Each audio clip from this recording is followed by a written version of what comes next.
Hi guys, എല്ലാവർക്കും നമസ്കാരം. Welcome to ആ യൂട്യൂബ് ചാനൽ. അപ്പോൾ കുഞ്ഞിപ്പെണ്ണ് വന്നതിന് ശേഷം അധികം കുക്കിംഗ് വ്ളോഗൊന്നും ഞാൻ ചെയ്തിട്ടില്ല. ഇപ്പോൾ ദാ പയ്യെ ഓരോന്നൊക്കെ ചെയ്ത് തുടങ്ങി. ഇതാണ് നമ്മുടെ ബാച്ചിലർ ബിരിയാണി.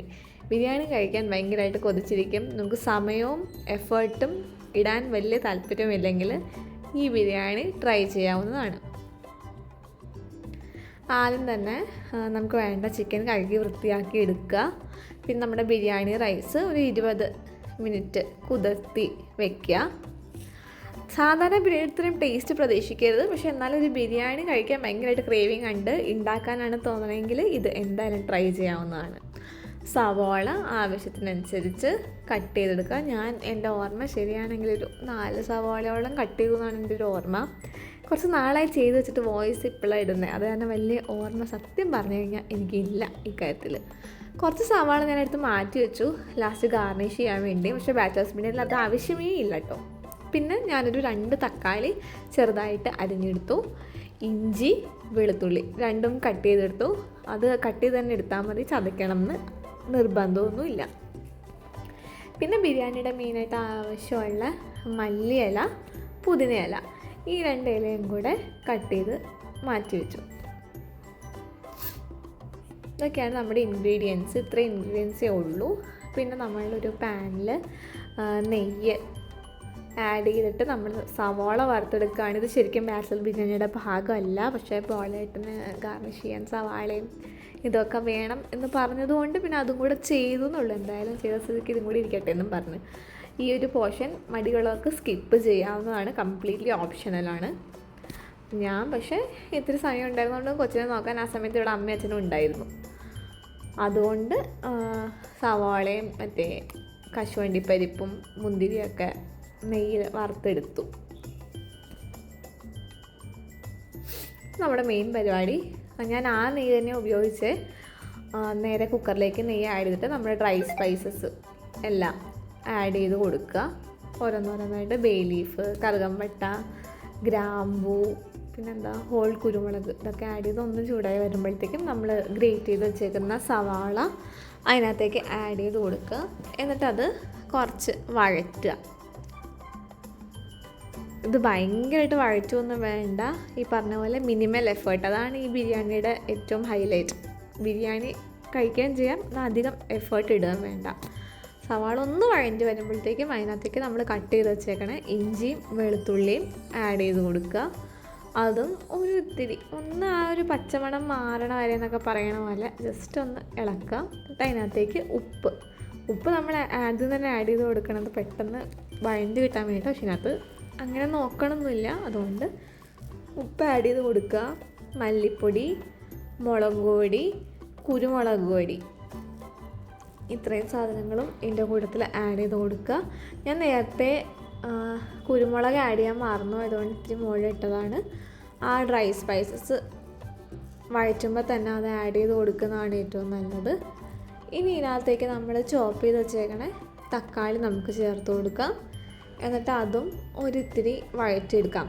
പിന്നെ ഇത്തിരിയും കൂടി ധൃതിയുണ്ട് നിങ്ങൾക്കെങ്കിൽ ഈ ഡ്രൈ സ്പൈസസ് വഴറ്റി ഉടനെ തന്നെ ഈ പറഞ്ഞ സാധനങ്ങളെല്ലാം കൂടെ ഒന്നിച്ചങ്ങിട്ട് വഴറ്റിക്കോ.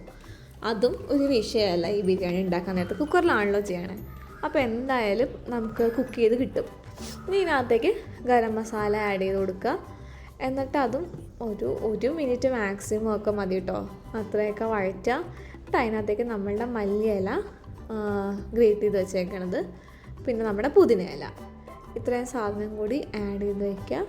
എന്നിട്ട് അതും ജസ്റ്റ് ഒന്ന് വഴറ്റാന്ന് ഞാൻ പറയില്ല, ഇളക്കി കൊടുക്കുക, അത്രേ ഉള്ളൂ. ജസ്റ്റ് അതൊന്ന് മിക്സ് ആവണ പോലെ ഇളക്കി കൊടുക്കുക.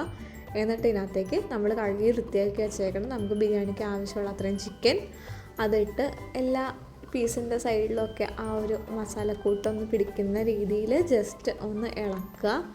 അത് ഇളക്കി കഴിഞ്ഞാൽ അതിനകത്തേക്ക് തൈര് ആഡ് ചെയ്ത് കൊടുക്കുക. കട്ടത്തൈര്, അധികം പുളി ഇല്ലാത്തതാണെങ്കിൽ ഏറ്റവും നല്ലത്, അല്ല മാക്സിമം പുളി കുറഞ്ഞുള്ള തൈര് ആഡ് ചെയ്ത് കൊടുക്കുക. അതും നന്നായിട്ടൊന്ന് ഇളക്കി യോജിപ്പിച്ച് അടച്ച് വെച്ചിട്ട് ചിക്കൻ വേവാനുള്ള വിസിൽ, ഇതിപ്പോൾ ചിക്കൻ വേവാൻ എന്തോരം വിസിലുണ്ടെന്ന് എനിക്ക് പറയാൻ അറിയില്ല. കാരണം എന്താ വെച്ചാൽ ഞങ്ങൾ കോഴിയായിട്ടാണ്, മറ്റേ ഫ്രോസൺ ചിക്കൻ അല്ല മേടിക്കുന്നത്, നോർമൽ കടയിൽ പോയി വെട്ടി മേടിക്കുന്ന കോഴിയാണ്. അപ്പോൾ ഫ്രോസൺ ചിക്കൻ ആകുമ്പം അതിൻ്റെ വേവ് വേറെ രീതിയിലായിരിക്കും. കോഴി തന്നെ കോഴിയുടെ പ്രായമൊക്കെ അനുസരിച്ച് എനിക്ക് തോന്നുന്നു വേവ് വേറെ വേറെ ആയിരിക്കുന്നത്. അപ്പം ഇടയ്ക്ക് ഒന്ന് 2 വിസിലൊക്കെ ആകുമ്പോൾ ഒന്ന് തുറന്ന് നോക്കുക. എന്നിട്ടത് വെന്തിട്ടുണ്ടെങ്കിൽ അത് മതി. ഇല്ലെങ്കിൽ കുറച്ചും കൂടെ വേവണ രീതിയിൽ വെന്ത് കിട്ടണം ചിക്കൻ. ഒരു പാതി വേവ് 70% വേവ് എന്നുള്ള രീതിയിലാക്കുക. എന്നിട്ട് അതിനകത്തേക്ക് 1 കപ്പ് അരിക്ക് 1.5 കപ്പ് വെള്ളം എന്നുള്ള രീതിയിൽ വെള്ളം ആഡ് ചെയ്ത് കൊടുക്കുക. എന്നിട്ട് ലേശം നാരങ്ങ നീരും പിഴിഞ്ഞൊഴിക്കുക. ഇത്തിരി നെയ്യും ആഡ് ചെയ്യുക. എന്നിട്ട് നമ്മൾ ഈ സോക്ക് ചെയ്ത് വെച്ചേക്കുന്ന ബിരിയാണി അരി അതിനകത്തേക്ക് ചേർത്ത് കൊടുക്കുക.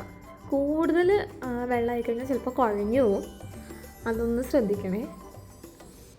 1 കപ്പ് അരിക്ക് 1.5 കപ്പ് വെള്ളം എന്നുള്ള രീതിയിലാണ് വേണ്ടത്. പക്ഷേ ചിക്കനിൽ നിന്ന് വെള്ളം ഇറങ്ങുന്നുണ്ട് നല്ലോണമെങ്കിൽ ആ വെള്ളത്തിൻ്റെ അളവ് നിങ്ങൾ കുറയ്ക്കാനും മറന്നു പോകരുത്. ജസ്റ്റ് ഒന്ന് അത് ഇളക്കി വെച്ചിട്ട് അടച്ച് ഞാനിപ്പോൾ ഉപ്പ് നോക്കുകയാണ്. അതായത് നമുക്ക് ആവശ്യത്തിന് ഉപ്പുണ്ടെന്ന് തോന്നണേലും ഒരു ലേശം ഉപ്പ് കയറ്റി വയ്ക്കുക. അപ്പോഴേ വെന്ത് വരുമ്പോൾ ഉപ്പ് പാകമാവുള്ളൂ. അപ്പോൾ ഉപ്പ് പാകമാണെന്ന് തോന്നുകയാണെങ്കിൽ അതിലൊരു ഇത്തിരി കൂടുതൽ ഉപ്പ് എപ്പോഴും ചേർത്ത് വയ്ക്കുക.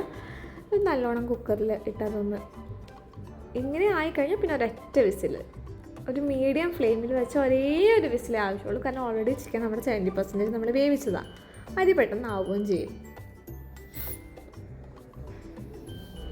ഇതാണ് നമ്മുടെ ബാച്ചിലർ ബിരിയാണി. സംഗതി റെഡി. എൻ്റെ മുകളിലൊക്കെ ഇച്ചിരി വെള്ളം കാണുന്നുണ്ട്. പക്ഷേ അത് ഇരുന്ന് കഴിയുമ്പോഴത്തേക്കും പൊയ്ക്കോളും.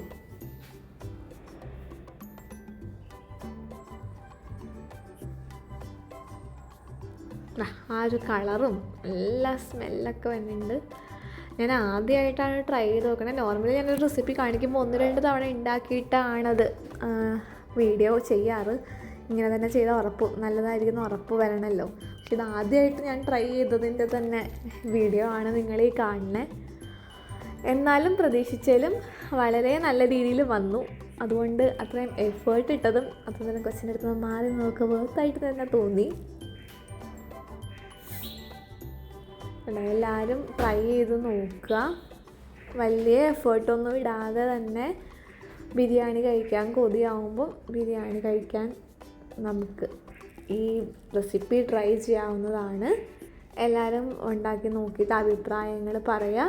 പിന്നെ ഞാനിതിലൂടെ സാലഡ് ബിരിയാണിയിലൂടെ എനിക്ക് മസ്റ്റായിട്ടുള്ളൊരു സാധനമാണ്. ഒന്നുമില്ലെങ്കിൽ ഒരു തൈര് സവാളെങ്കിലും അരിഞ്ഞിട്ട് ഞാൻ കഴിക്കും. അപ്പോൾ ഇതാണ് നമ്മുടെ ബാച്ചിലർ ബിരിയാണി.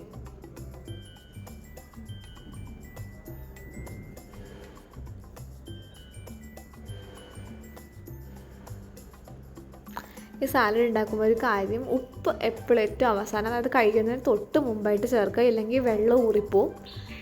ആദ്യം അരിഞ്ഞ് വെച്ച് കുരുമുളക് പൊടിയൊക്കെ ഇടാൻ നേരത്തെ വെച്ചോളൂ. പക്ഷേ ഉപ്പ് കഴിക്കുന്നതിന് തൊട്ട് മുന്നേ ചേർക്കാൻ നോക്കുക.